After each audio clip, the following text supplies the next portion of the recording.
बोलिए मुनिश्री अरिजीत सागर जी महाराज की जय। जब राह न कोई सूझे प्रभु इशारा है, प्रभु इशारा है, वही एक सहारा है, वही एक सहारा। जप लो नाम प्रभु का नाम, ओ भज लो नाम प्रभु का नाम, ओ जप लो नाम प्रभु का नाम, ओ भज लो नाम प्रभु का नाम। अब हम महाराज श्री से विनम्र निवेदन करेंगे कि हे महाराज, आप हमें अपनी अमृत वाणी से प्रवचन देकर हमें धर्म लाभ देवें, हमें धर्म का मार्ग बतावें। नमोस्तु महाराज, नमोस्तु महाराज, नमोस्तु महाराज। ओम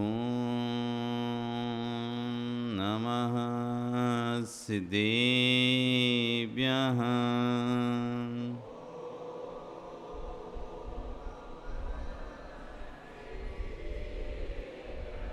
ओम नमः सिद्धेभ्यः।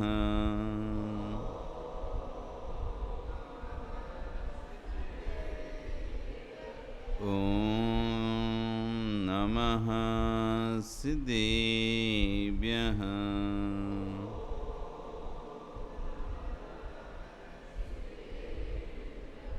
तिर्यणि खग्गिणाय रुतारी मोहे सिर सिर बिहु आयरी राव पसियो परवादिण्यो भव्य जी लोए देव देवं जिनं नत्वा भवोद्भवविनाशनं भक्षेयं देशिना काञ्चिन् मतिहीनोऽपि भक्तिदः। नमो अरिहन्ताणं नमो सिद्धाणं नमो आयरीयाणं नमो वज्रायाणं नमो लोये सव्यसाहुणं।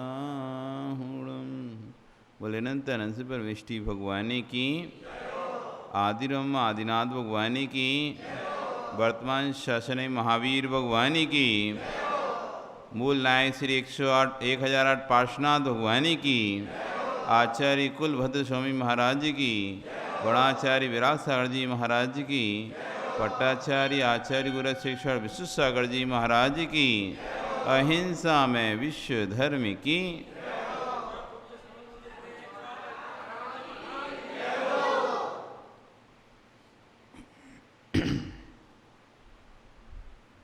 बंधु, वर्तमान शासन नहीं, वर्तमान स्वामी के शासन में तीर्थंकर प्रभु की चरण निश्राम में बैठकर हम सभी यहाँ पर जिन देशना का श्रवण कर रहे हैं। आचार्य भगवान कह रहे थे भवातीत होना है, यदि भवातीत होना है तो भव साथ दे देगा, लेकिन आपको अपने मन पर नियंत्रित करना पड़ेगा। इस शरीर से हम पूजा भी कर सकते हैं, इस शरीर से हम पाप भी कर सकते हैं। शरीर पुण्य कराता है कि पाप? शरीर पुण्य कराता है या पाप? दोनों। शरीर से पुण्य होता है कि पाप? शरीर कराता है या शरीर से होता है? शरीर कराता है कि नहीं कराता? शरीर नहीं कराता। शरीर जड़ है, शरीर अचेतन है। अचेतन में चेतना नहीं होती। अचेतन कराता नहीं है, अचेतन तो चेतन जैसा कहता है वैसा करता है। चेतन जैसा यदि निर्देश कर रहा है, अंदर आत्मा जैसा इसको निर्देश कर रही है इस शरीर को, वैसा शरीर चल रहा है। आपका चेतन चाहे तो इन पैरों को मंदिर ले जाए, और आपका चेतन चाहे तो इन पैरों को वेश्यालय ले जाए, मद्रालय ले जाए। पैर तो तटस्थ हैं, पैर नहीं कहेंगे मुझे मंदिर जाना है, पैर नहीं कहेंगे मुझे मद्रालय जाना है। अंतरंग का जो परिणाम है, जो भाव है, जिसे हम आत्मा बोलते हैं, वो जैसा चिंतन करता है ये पैर उस दिशा में चल जाते हैं, ये पैर उस दिशा में चल जाते हैं। शरीर पाप नहीं कराता, शरीर पुण्य नहीं कराता, शरीर से पाप होता है, शरीर से पुण्य होता है। एक में कर्तृत्व हो गया, कर्ता बन गया, और एक में जैसे सेवक है। कोई व्यक्ति, बड़े बड़े मिनिस्टरों के सेक्रेटरीज आदि होते हैं, तो निर्णय लेते हैं और वो आपको निकाल दिए या रख लिए, ये वो नहीं कर रहे, जो ऊपर से उन्हें निर्देश मिल रहा है सो वो काम कर रहे हैं। यदि उन्हें निर्देश नहीं मिले तो नहीं करेंगे। ऐसी शरीर है, इस शरीर को निर्देशित किया जाता है। आत्मा इस शरीर को निर्देशित करती है कि आप इस तरह का काम करो, तो इंद्रियां वैसा काम करना प्रारंभ कर देती हैं। हमें लगता है कि हाथ नहीं उठता तो पाप नहीं होता, हाथ ने पाप कराया, पैर ने पाप कराया, आँख ने पाप कराया, ये नहीं होते तो पाप नहीं होता। ऐसा नहीं है। जब तक अंतरंग के भावों पर नियंत्रण नहीं होगा, पाप नहीं रुकेगा। आचार्यगण कह रहे हैं, जो ज्ञानी हैं, शरीर पुण्य कराता है कि पाप। बहुत सारे लोग इस तरह के वैरागी जीव हो गए, वे 24 घंटे शरीर को ही गाली देते रहते हैं। ये वैरागियों की भीड़ नहीं है। ये आंखें चली गई सो ऐसा हो गया, हाथ चले गए तो ऐसा हो गया, पैर चले गए तो ऐसे। ये जीव है कि जड़ है? शरीर जड़ है, ये स्वतः कहीं नहीं जाता। इसे तो हम जहाँ ले जाना चाहें वहाँ लेके जाते। राग धर्म है कि द्वेष धर्म है? दोनों में से कौन सा धर्म? भगवान से राग करना धर्म है कि भगवान से द्वेष करना धर्म? बताओ। भगवान से राग करना धर्म है या द्वेष करना धर्म है? बोलो। गोलू, देखो ऐसी ऐसी बातें होती हैं जैन दर्शन में। अब तुम समझ रहे थे ये उठा पुटक वाली बात होती होंगी प्रवचनों में। ये हैं तत्व की बातें। अब जब तुम ये सुनते हो तो अपने आप को सोचो कि हम क्या हैं। हम तो कुछ जानते नहीं धर्म के बारे में। ABCD इतने वर्ष निकल गए, 30 साल की प्रयाण निकल गई तुम्हारी। 30 साल में भी हमको ये नहीं पता कि राग क्या होता है, द्वेष क्या होता है। पता है विवेक? 30 वर्ष तो निकल गए होंगे ना। तो 30 वर्ष निकल गए, लेकिन ना तो राग पता है ना द्वेष पता है। राग द्वेष होता क्या है ये शब्द ही पहली बार सुन रहे हैं तो महाराज। राग यानी किसी को अपना मानना, द्वेष यानी किसी से ईर्ष्या करना या किसी को अपना नहीं मानना। द्वेष हो गया है मतलब किसी से जलन, ईर्ष्या आदि करना, नफरत करना, ये द्वेष हो गया। राग किसी से प्रेम, स्नेह, प्रीति करना, ये राग हो गया। राग में वस्तु चिपकती है, द्वेष में वस्तु दूर होती है। राग में वस्तु पास में आती है, निकट आती है। पुस्तक से राग है, ये पास में आई। व्यक्ति से द्वेष है, तुम दूर हटो, चलो यहाँ नहीं बैठोगे, तुम यहाँ नहीं आओगे, ये द्वेष हो गया। विद्वेष जिसे अपन कहते हैं, द्वेष कह लो, ईर्ष्या कह लो, जलन कह लो, नफरत कह लो, ये सब द्वेष के पर्यायवाची शब्द हैं।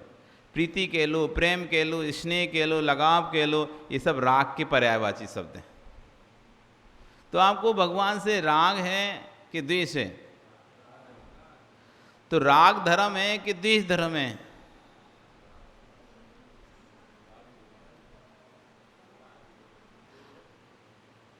आप भगवान के राग में यहाँ आते हो कि द्वेष में आते हो?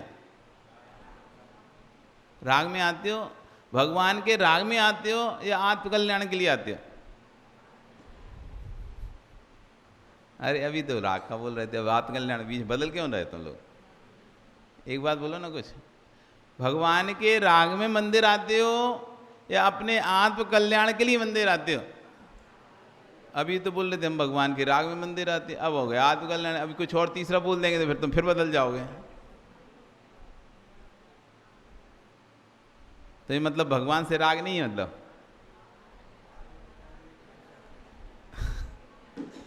राग नहीं भगवान से है, तुम राग में नहीं आते। मतलब भगवान के राग में धर्म है कि भगवान से द्वेष करने में धर्म है? किसमें धर्म है?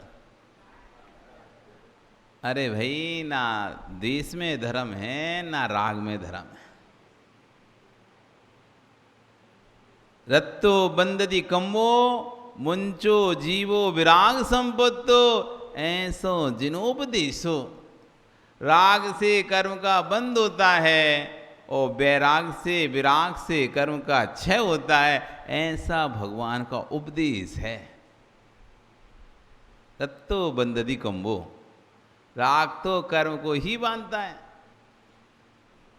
अब बताओ, भगवान के राग में आते हो कि द्वेष में आते हो? राग में धर्म है कि द्वेष में धर्म है?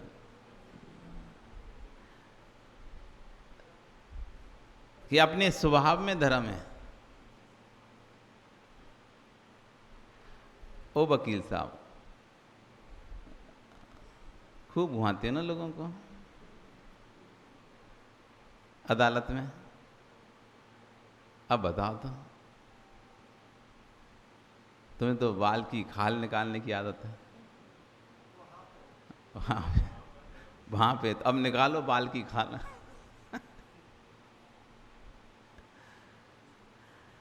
राग धर्म है या द्वेष धर्म है? दोनों धर्म है या नहीं है? अब बोलो, दोनों धर्म है कि नहीं? अब फिर बदल नहीं जाना, पर बोलने से बात पहले ये ध्यान रखना, हाँ या नहीं? नहीं कि हाँ? नहीं ना? पर आचार्य कह रहे हैं दोनों ही धर्म है।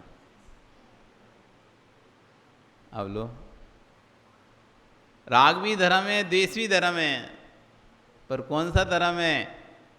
विभाव धर्म है, स्वभाव धर्म नहीं है। राग द्वेष विभाव पर्याय हैं।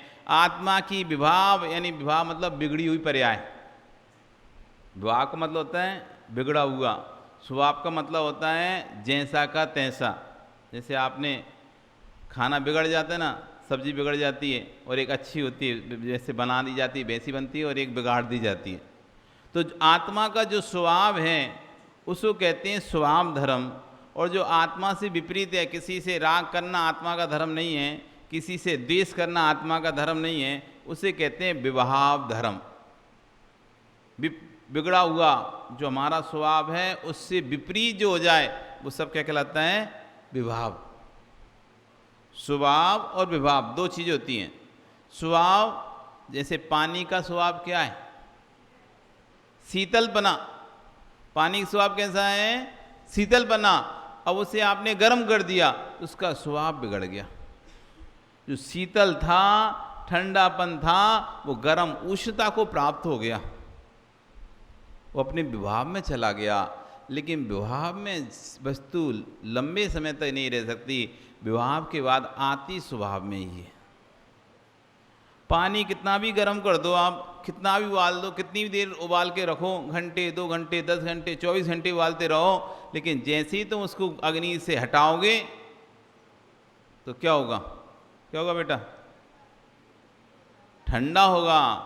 कितना भी उबला हुआ पानी क्यों ना हो, आखिरी में 10 घंटे बाद, 20 घंटे बाद, 25 घंटे बाद, 30 घंटे बाद आखिरी में उसे ठंडा होना ही पड़ेगा।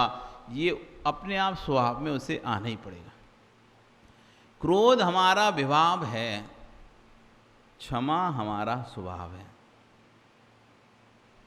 क्रोध हमारा विभाव है। हम क्रोध कितने घंटे कर सकते हैं? क्या नाम तुम्हारा? अक्षत। कितने घंटे तुम क्रोध कर सकते हो? हैं? 1 घंटे, 2 घंटे, 24 घंटे? कितने घंटे तक कर सकते हो कंटिन्यू? कंटिन्यू कितने घंटे तक? 2-3 दिन बस? 2-3 घंटे बस? क्यों? लंबा क्यों नहीं कर सकते? विभाव लंबे समय तक नहीं टिकता है। जो स्वभाव होता है वो लंबे समय तक रहता है, विभाव थोड़े समय तक रहता है। ये आत्मा का धर्म नहीं है क्रोध करना, इसलिए क्रोध आता है तो कुछ क्षण बाद स्वतः ही कुछ ना भी करो तो अपने आप उसे शांत होना पड़ेगा। शांत जैसे ही निमित्त से दूर होगा, जिस निमित्त से क्रोध आ रहा था, जिस कारण से क्रोध आ रहा था, उस कारण से जैसे ही दूर होगा वैसे ही शांत हो जाएगा। पानी जिन कारणों से गर्म हो रहा था, उन कारणों को जैसे ही तुमने हटाया पानी से, वैसे ही पानी क्या हो गया? ठंडा होना चालू हो गया। और एक समय आएगा पूरा ठंडा हो जाएगा अपने स्वाद। ऐसी जिन जिन कारणों से हमारी कसाय भड़कती हैं, इसलिए तो जैन दर्शन में त्याग की बात क्यों कही है? सब लोग, अरे जैन लोग तो सब छोड़ने की बात करते हैं। ये माता जी महाराज जी त्याग कराने की बात करते हैं, त्याग कराने की बात करते हैं, त्याग कराने। ये त्याग की चर्चा क्यों है? ये जैन दर्शन में त्याग की चर्चा इसलिए ही है कि जैसे जैसे जिन वस्तुओं से कसाएं भड़कती हैं, जिन वस्तुओं से पाप उत्पन्न होता है, ऐसे जैसे जैसे उन वस्तुओं से दूर होते जाएंगे, हम अपने स्वभाव के नज़दीक आते जाएंगे। इसलिए आपको त्याग की चर्चा करी जाती है जिन दर्शन में, त्याग की बात कही जाती है जिन दर्शन में। हम सोचते हैं और दर्शन अच्छे ना, कुछ नहीं छोड़ना पड़ता। ये जैन दर्शन ये कैसा है? जैन धर्म ये जहाँ छोड़ने और तो कोई दर्शन छोड़ने की बात ही नहीं करता। कहीं देखिए आपने वहाँ के साधु संत कभी छुड़ाते हो? नहीं छुड़ाते। लेकिन जैन मुनि या जैन संत आपको कहते हैं रात में भोजन छोड़ो, आलू प्याज छोड़ दो, अवक्ष छोड़ दो, जमीकन छोड़ दो, ये छोड़ दो, वो छोड़ दो। ये क्यों छुड़ा रहे हैं? इसलिए छुड़ा रहे हैं आप उन वस्तुओं से, जैसे अग्नि के संपर्क से पानी दूर होने पर पानी अपने स्वभाव के निकट पहुंचता जाता है, वैसे ही व्यक्ति जिन वस्तुओं से कसाय भड़कती है, जिन वस्तुओं से काम वासना जागृत होती हैं, जिन वस्तुओं से पाप जागृत होता है, परिग्रह जागृत होता है, लोभ जागृत होता है, मान जागृत होता है, माया जागृत होता है, ऐसे पदार्थों से दूर कर रहे हैं जिससे कि आपकी कसाय जागृत ना हो, परिणाम खराब ना हो, आप अपने स्वभाव में पहुंच सके। राग और द्वेष ये विभाव हैं, इसलिए कहा कि राग कम करो। परिवार से, रिश्तेदारों से, नातेदारों से, समाज से, देश से, राष्ट्र से, अपने शरीर से, अपने शरीर से भी राग कम करो। जब सबसे धीरे धीरे राग कम करोगे तो आपके अंदर परिणाम उद्वेलित कम होंगे, परिणाम आपके कसायभूत कम होंगे, तब आप अपने स्वभाव धन की ओर निकट आ पाओगे। एक समय तक भगवान की भक्ति आवश्यक होती है और एक समय बाद भक्ति भी अब रागभूत हो जाती है। जब तक व्यक्ति अशुभ में लगा रहता है तब तक उसे भगवान की भक्ति शुभकारी होती है। जब तक वह अशुभ में लगा है तब तक उससे कहेंगे अशुभ छोड़कर शुभ में आओ, भगवान की पूजा करो, भक्ति करो, गुरुओं को आड़ दो, दान दो, ये करो, वो करो। जब उस क्रिया से जब उसमें आ जाएगा फिर अब कहेंगे इस क्रिया से भी ऊपर उठो। अब सिर्फ पूजा भक्ति में ही जीवन व्यतीत मत करो, अब इस पूजा भक्ति के और ऊपर है आत्मचिंतन। आत्मस्वरूप, अब इसका बोध करो, तब वहाँ पर पूजा भक्ति भी हे हो जाएगी। तब वहाँ कहेंगे अब आत्म ध्यान करो। राग धर्म है कि द्वेष धर्म है, ज्ञानी दोनों धर्म हैं, परंतु ये विभाव धर्म है, स्वभाव धर्म नहीं है। क्योंकि ये स्वभाव नहीं है, ना राग धर्म है, ना द्वेष धर्म है, विभाव धर्म है, स्वभाव धर्म नहीं है। विभाव दृष्टि से विभावभूत धर्म है, लेकिन स्वभाव दृष्टि से ये अधर्म है। अधर्म मतलब जो हमारे स्वभाव से विपरीत है वो सब अधर्म है। आपका स्वभाव है जानना देखना, ज्ञान दर्शन, मध्यस्थ भाव, ज्ञाता दृष्टा स्वभाव है हमारा। आत्मा का स्वभाव है ज्ञाता दृष्टा, जानना देखना, लेकिन हम जान देख नहीं पाते। जान देखकर हम संश्लेष परिणाम करते हैं, तो हमारा विभाव धर्म चल रहा है, ये हमारा अधर्म चल रहा है। हमारा धर्म चले को हमको देखकर जानते हैं और देखते हैं, जानने देखने के बाद फिर हमारे अंदर या तो राग उत्पन्न होता है, नहीं तो द्वेष उत्पन्न होता है उस वस्तु से। जब हम किसी वस्तु को जानते हैं देखते हैं, तो जानने देखने के बाद क्या होता है, या तो उसके प्रति राग करने लगते हैं या द्वेष करने लगते हैं। जाने और देख के रह नहीं पाते अकेले, इसलिए भी हम स्वभाव में नहीं पहुंच पा रहे हैं। जब स्वभाव में पहुंचेंगे, जैसे केवली भगवान अपने स्वभाव में पहुंच गए हैं, अब जगत के तीनों लोकों के तीनों कालों के चराचर पर्याप्त उनके ज्ञान में झलक रहे हैं, दिख रहे हैं, तब भी वो किसी से ना राग कर रहे ना किसी से द्वेष कर रहे। ये है स्वभाव धर्म। जैसे आप भोजन करते हैं, मतलब शुद्ध भोजन किया कि शुद्ध भोजन किया? शुद्ध भोजन कभी किसी ने शुद्ध भोजन किया कि इतने लोगों में से हाथ तो उठाओ, किसने किया? शुद्ध भोजन, जय कुमार जी, कभी शुद्ध भोजन का स्वाद चखा क्या है? नहीं खाया? फिर क्या खाया तुमने? अरे एक बार शुद्ध भोजन चख लो। शुद्ध भोजन, कल को तुम स्वर्ग में चले गए, सौदरविंद पूछेगा सुभाष जी शुद्ध भोजन किया गया, तो क्या बोलोगे? फिर वापस आना पड़ेगा तुम शुद्ध भोजन करने के लिए इधर मध्यलोक में, पर कर नहीं पाओगे, क्योंकि देवलोगों को केवल आहार नहीं होता, देवलोगों का अमृत आहार होता है, तो खा भी नहीं पाओगे फिर। इसलिए एक बार अपनी पर्याय में शुद्ध भोजन कर जाओ। संजय किया शुद्ध भोजन?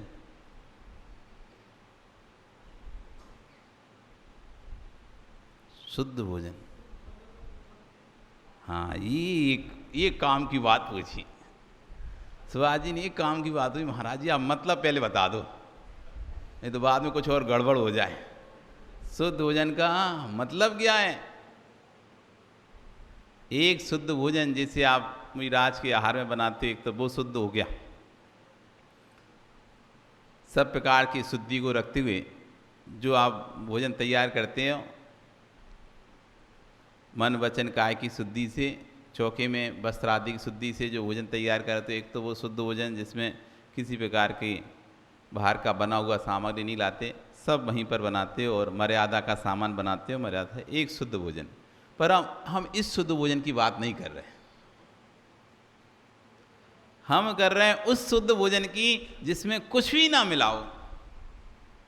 दाल खाओ तो बस दाल खाओ, उसमें नमक भी ना मिलाओ हो, मिर्ची भी ना मिली हो, बघार भी ना मिला, क्योंकि नमक मिला दिया, मिर्ची मिला, बघार मिला दिया, ये तो अशुद्ध हो गया। मतलब उसका जो शुद्ध स्वाद था दाल का, वो तो आपको आया ही नहीं। आपको तो स्वाद बघार का आ रहा है, नमक का आ रहा है, मिर्ची का आ रहा है, मसाले का आ रहा है, उस शुद्ध दाल का स्वाद आ रहा है क्या? खाएगी कभी शुद्ध दाल? उबाल के, बस दाल उबाल ली, अब खाओ, तब पता चलेगा तुम्हें शुद्ध दाल का स्वाद क्या होता है। अभी तक तुम्हें दाल का स्वाद भी नहीं पता है। दाल का स्वाद नहीं पता राकेश तुम्हें कि दाल का स्वाद कैसा है, तुमसे पूछ लें कि दूध का स्वाद बताओ, तुम दूध का स्वाद है, क्योंकि जब भी तुमने दूध पिया है शक्कर मिला के पिया है। कैसा पिया है? बिना चीनी के पिया क्या? जब भी दूध पिया तो कैसा पिया? शक्कर मिला लिया। अब तो क्या, कितना मीठा दूध है, कितना मीठा दूध है, कितना मीठा दूध है। अरे दूध मीठा है कि शक्कर मीठी है कि दूध मीठा है? क्या मीठा है बेटा? दूध मीठा नहीं है। दूध में चीनी डाल दी तो मीठा कौन हुआ? शक्कर फीकी हो गई क्या? तो मीठा कौन? कि दूध मीठा है? दूध फीका है, शक्कर मीठी है। तुम्हें दूध का स्वाद नहीं आ रहा, तुम्हें शक्कर का स्वाद आ रहा है। मीठा दूध, मीठा दूध, मीठा दूध। कौन सी भैंस बेटा मीठा दूध देती है बता तो? कोई भैंस ने आज तक मीठा दूध दिया क्या? लेकिन हम हमेशा से ये कह रहे हैं, कितना मीठा दूध है, कितना मीठा दूध है। आज तक हमने दूध का भी स्वाद नहीं चखा। रोटी खाई, रोटी, आटे का स्वाद चखा? जब भी रोटी खाई तो नमक डाल दिया आटे में। नमक डालकर, आपने आटे में नमक डालकर रोटी बनाई। अब आपको जो स्वाद आ रहा हो, नमकीन स्वाद आ रहा है। बिना नमक की रोटी खा के देखो, तब आपको पता चलेगा रोटी का सही स्वाद क्या है। बिना नमक की, बिना बघार की दाल खा के देखो, तब तुम्हें पता चलेगा दाल का वास्तविक स्वाद क्या है। बिना बघार की आप लौकी खाओ, सब्जियां खाओ, तब आपको पता चलेगा ये शुद्ध स्वाद क्या है। आज तक शुद्ध स्वाद चखा ही नहीं। कितनी उम्र से निकल गई, कितनी उम्र निकल गई, एक बार मन नहीं आएगा इसका ओरिजिनल टेस्ट तो जाने। ओरिजिनल टेस्ट क्या होता है? ओरिजिनल टेस्ट जाना, नीरस करो, नीरस, नीरस भोजन, जिसमें दूध, घी, तेल, दही, मीठा, नमक, ये 6 रसों का त्याग हो जाए। बस 6 रस हटे तो कुछ डालने बचेगा ही नहीं। अब खाओ उबला हुआ। ये है शुद्ध। और इसके अलावा जो सब है वो हो गया अशुद्ध।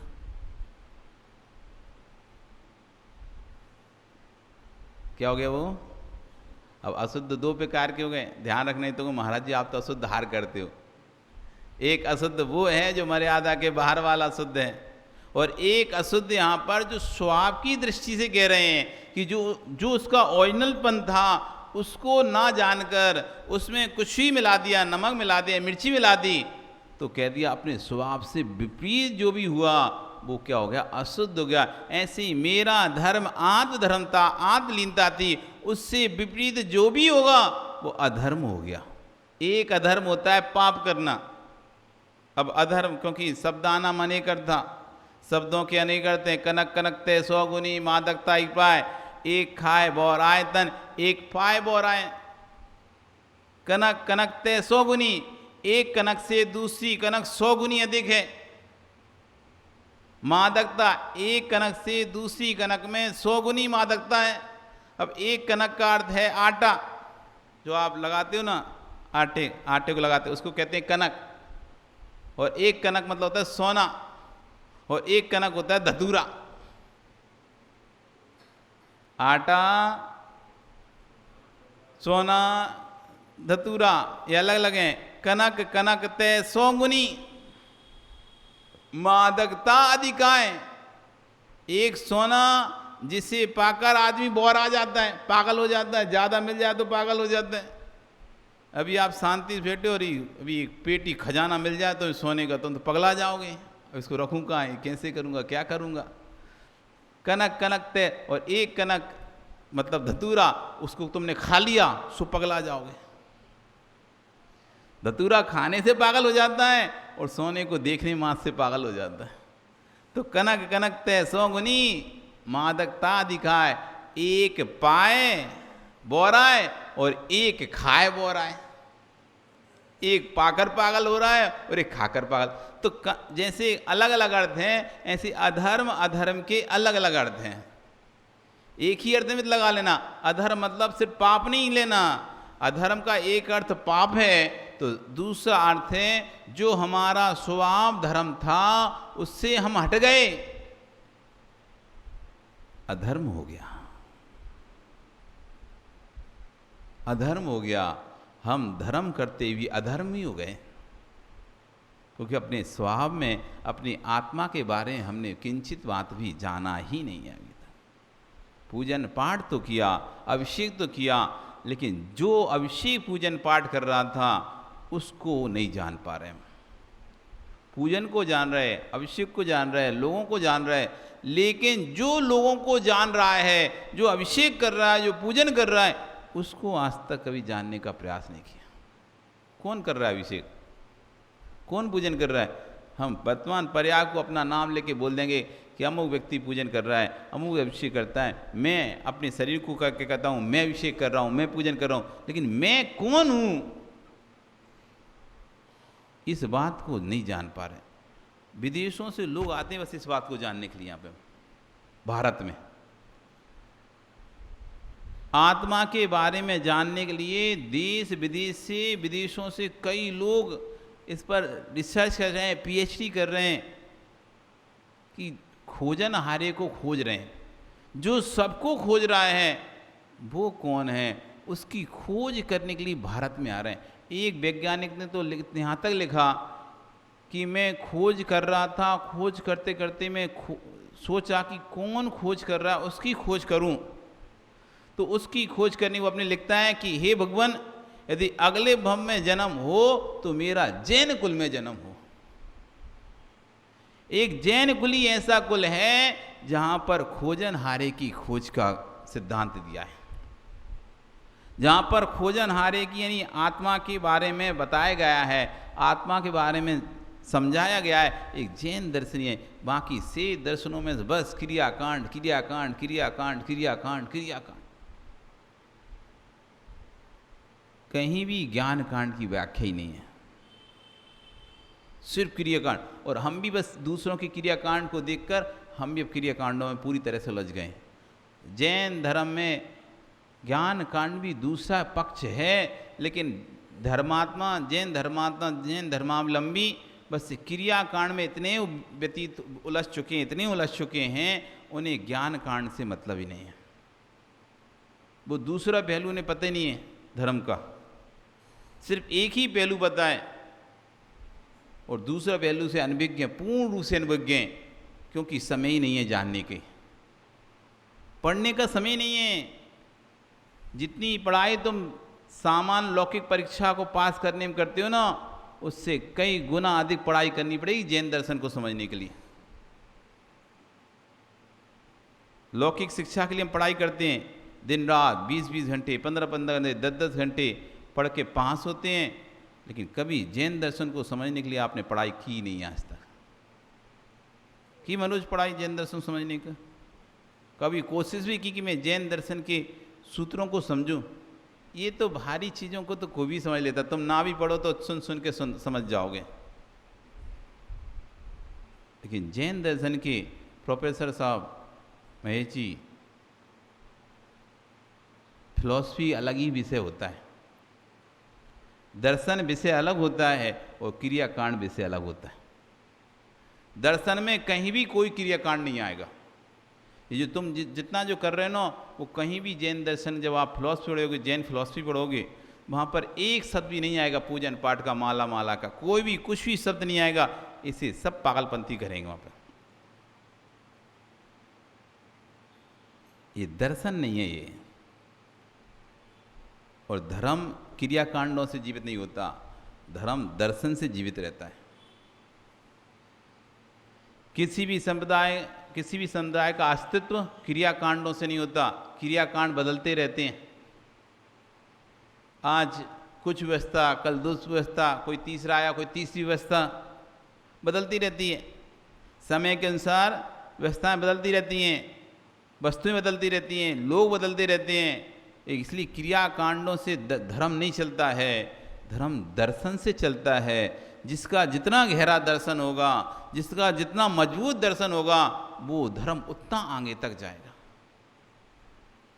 भारत में कई धर्म हुए, षट दर्शन के नाम से न्याय, नैयायिक, वैशेषिक, मीमांसक, योग, जैन, बौद्ध, वैदिक, ऐसे अनेक दर्शन हुए। इस एक दर्शन चारवाक दर्शन भी हुआ।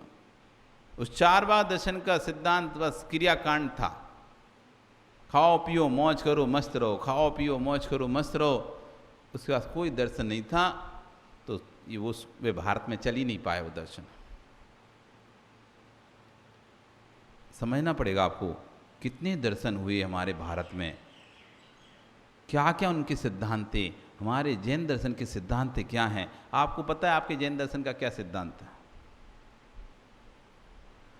हमारे जैन दर्शन का सिद्धांत, हम जैन होकर हमें अपने दर्शन का सिद्धांत नहीं पता।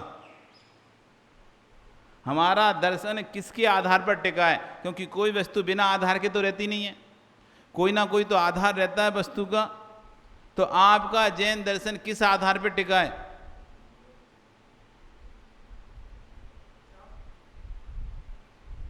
किस आधार पर है? त्याग तो क्रिया है, त्याग तो कंगूरे हैं। जैसे मकान होता है ना, मकान तो बना लिया जाता है, वो मकान बनाने के बाद फिर इंटीरियर करवाया जाता है।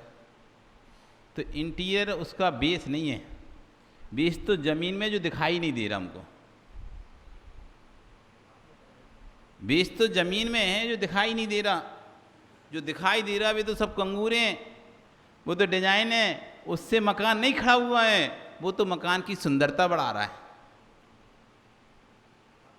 जो इंटीरियर है वो क्या करता है? मकान में मजबूती देता है क्या? इंटीरियर से मकान में मजबूती आती है क्या? इंटीरियर से मकान में मजबूती नहीं आती, इंटीरियर से मकान में सुंदरता आती है। बेस मजबूत होगा तो त्याग से आपके धर्म में सुंदरता आएगी। बेस ही नहीं होगा तो त्याग का कोई मतलब ही नहीं रहेगा। आपके जब स्वयं के सिद्धांत ही क्लियर नहीं होंगे तो आप त्याग भी करोगे तो त्याग भी बेमाने हो गए। पहले अपने दर्शन का सिद्धांत ज्ञान होना चाहिए, अपने दर्शन का फाउंडेशन ज्ञान होना चाहिए कि मेरे दर्शन का फाउंडेशन क्या है, आधार क्या है मेरे दर्शन का। मैं जिस दर्शन में जन्म लिया हूँ, जिस दर्शन का फॉलो कर रहा हूँ, जिसका प्रचार कर रहा हूँ, प्रसार कर रहा हूँ, मैं जैन हूँ और जैन का गर्व कर रहा हूँ, ऐसे जैन दर्शन का आधार क्या है, हमें तो उसके आज तक आधार का ही नहीं पता। और अभिमान में ऐसे हम तो जैन दर्शन को जानते हैं, जैन धर्म है को मानते हैं, जैन धर्म के अनुयायी हैं। अरे जिसका आधार ही तो नहीं पता, तुम क्या अभिमान कर रहे हो अपने ऊपर? जैन दर्शन का मूलभूत सिद्धांत, सब धर्मों के अपने अपने सिद्धांत होते हैं। जैन दर्शन का मूलभूत सिद्धांत, दृष्टि में अनेकांत, वाणी में स्यादवाद, चर्या में अहिंसा। दृष्टि में अनेकांत, बोलो, दृष्टि में अनेकांत, वाणी में स्यादवाद, चर्या में अहिंसा। ये जैन दर्शन का मूल सिद्धांत है, इस पर पूरा जैन दर्शन टिका हुआ है। ये जड़ है जैन दर्शन की। अनेकांत, स्यादवाद, अहिंसा को हटा दिया जाए जैन दर्शन से तो जैन धर्म नाम की कोई वस्तु नहीं होगी। अनेकांत, स्यादवाद, अहिंसा, ये तीन जैन दर्शन के मूल सिद्धांत हैं। ये मूल हैं, मूल। अनेकांत, स्यादवाद और अहिंसा, इन पर ही पूरा हमारा जैन धर्म टिका हुआ है। यदि ये हट गए तो हमारा जैन दर्शन खत्म। अनेकांत, अनेक हैं अंत जिसमें, जो अनेक अंतों को जानता है। अंत मतलब धर्म। जिस दर्शन में वस्तु के संपूर्ण धर्मों को जाना जाता है, एक धर्म को जानकर जहाँ पर व्याख्याएं नहीं की जाती हैं, एक पक्ष को जानकर जहाँ पर निर्णय नहीं लिया जाता है, जहाँ पर संपूर्ण पक्षों को जाना जाता है, उसका नाम है अनेकांत। अनेक अंतों को जानने वाला, अनेक धर्मों को बताने वाला, अनेक धर्मों को कहने वाला। स्यादवाद यानी बोलना, वाद यानी कहना, स्याद यानी अपेक्षा से कहना। सभी धर्मों को एक साथ नहीं कह सकते, इसलिए क्रम क्रम से एक एक अपेक्षा से एक एक धर्म का व्याख्यान करना, ये कहलाता है स्यादवाद। जाना, कहा, फिर कह रहे अहिंसा। अब चलो, अब उस हिसाब से चलो। आपने जान लिया, आपने बता दिया, अब इस हिसाब से चलना है जिससे कि जीवों का घात ना हो। ये अहिंसा, अनेकांत, स्यादवाद और अहिंसा, ये हमारे धर्म का मूलभूत सिद्धांत है। बड़े बड़े ग्रंथ लिखे हैं कि एक एक उस पर, अनेकांत पर, स्यादवाद पर, अहिंसा पर बड़े बड़े मोटे मोटे ग्रंथ लिखे हैं। ऐसे ऐसे हमारे आचार्य बहुत लिखे गए, बहुत लिखे गए। इतना लिखे थे कि जब शंकराचार्य का काल आया, दक्षिण भारत में 6 महीने तक जैन ग्रंथों की होली जलाई गई। कितने महीने तक? 6 महीने तक आग बुझी नहीं है। उस आग में जैन ग्रंथों को डाला जा रहा था, डाला जा रहा था, तब भी जैन ग्रंथ समाप्त नहीं हुए। इतने जैन ग्रंथ थे हमारे पास। कितना लिखा हुआ आचार्यों ने, पहले कितना लिखते थे वो। कैसे समय में जब लिखने के लिए कुछ कागज नहीं था, पत्तों पे लिखते थे, ताड़ पत्रों पे लिखते थे, टंकण कर करके लिखते थे। ऐसे काल में देखो आपने इतने ग्रंथ लिखे, इतने ग्रंथ लिखे कि विधर्मियों ने 6 महीने तक उन ग्रंथों की होली जलाई, तब भी ग्रंथ समाप्त नहीं हुए। इतने ग्रंथ थे।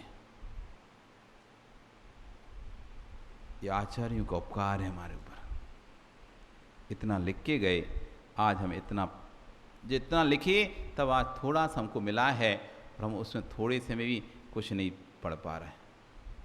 ये हमारा दुर्भाग्य है, दुर्भाग्य कि सब कुछ होते हुए भी हमारे पास कुछ नहीं है। एक शास्त्र का आप कभी गर्व से कह सकते हो कि अपने लिए, आप गर्व से कभी कह सकते हो कि मुझे इस जैन दर्शन के इस शास्त्र का ज्ञान है? कह सकते हो क्या?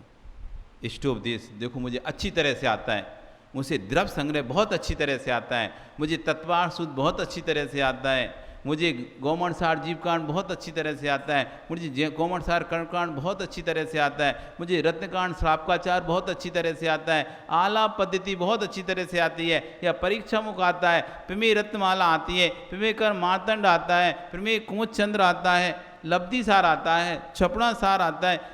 ऐसा कौन सा ग्रंथ, एक नाम बता दो आप, जिस पर आप अभिमान से कह सको, गर्व से कह सको कि इसका मुझे होल्ड है, इस पर मेरा होल्ड है, पकड़ है इस पर मेरी। मुझे पद्म पुराण अच्छी तरह से समझ में आता है, मैंने पद्म पुराण को अच्छी तरह से पकड़ प्राप्त की है। आदि पुराण, हरिवंश पुराण, पांडव पुराण, सैनिक चरित, पास पुराण, मल्ली पुराण, कोई सा पुराण, कोई चरित, कोई कुछ समय सार, प्रवचन साल, पंचायती का कोई एक ग्रंथ अपनी पर्याय इतनी व्यतीत हो गई, ये ग्रंथ के बारे में नहीं बोल पा रहे आप कि ये मेरा मजबूत ग्रंथ है, होल्ड इस पर हमारी पकड़ है।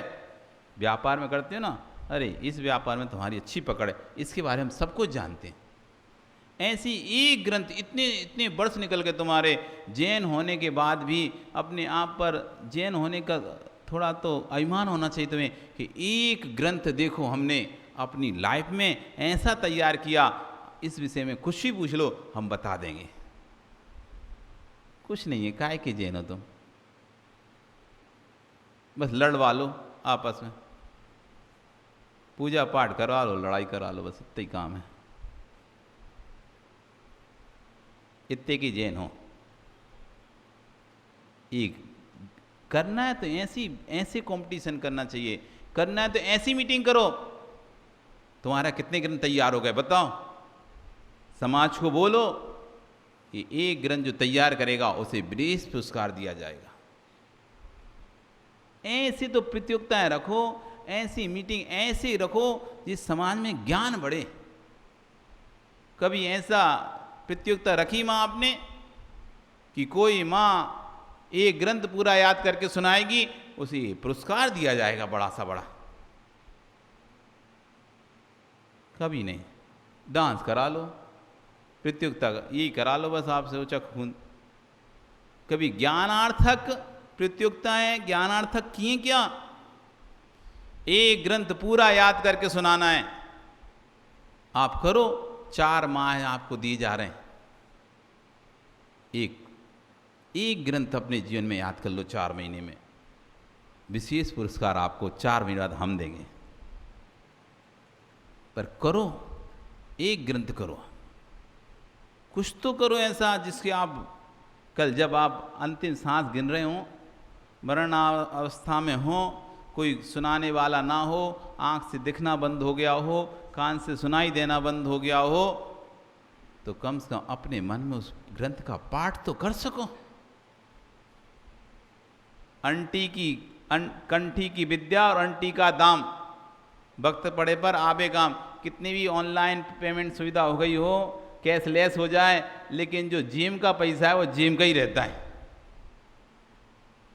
इसलिए समझदार लोग जो रहते हैं वो अपनी जेब खाली करके नहीं चलते, कुछ ना कुछ जेब में रख के चलते हैं पैसा। ये तो जिस दिन नेट बंद हो उस दिन सारा पैसा खत्म। क्या बोलूं, नेटवर्क सर्वर डाउन है, अब लगे रहो तुम, कहाँ से आएगा पैसा? परेशान हो। इसलिए अंटी का दाम और कंठी की विद्या। कंठ में जो विद्या है, कहीं भी जंगल में ही फंस गए, कहीं भी हो गए, बीमार पड़े, कुछ भी हो गए, अपने कंठ में विद्या है, उसी को याद कर लेंगे, उसी को ये स्वाध्याय हो गया। जेब में पैसा है, नहीं भी है सर्वर, तो लो भैया लो चलो। इसलिए ध्यान रखो, कुछ तो ऐसा याद करो जो जिससे आप कह सको मुझे है, आपका समय हो गया। कल फिर आओगे, पर्याय रही तो फिर चर्चा करेंगे आगे। आचार्य भवन कह रहे हैं यहाँ पर, प्रज्ञा का दुरुपयोग मत करो। पैसे से दरिद्री हो गए तो पुनः कमा लोगे, लेकिन प्रज्ञा से दरिद्री हो गए तो फिर कब कमा पाओगे? इसलिए प्रज्ञा का सदुपयोग करो। कैसे हम अपनी प्रज्ञा का सदुपयोग करें, इसकी चर्चाएं करेंगे। बोली भगवान महावीर स्वामी की।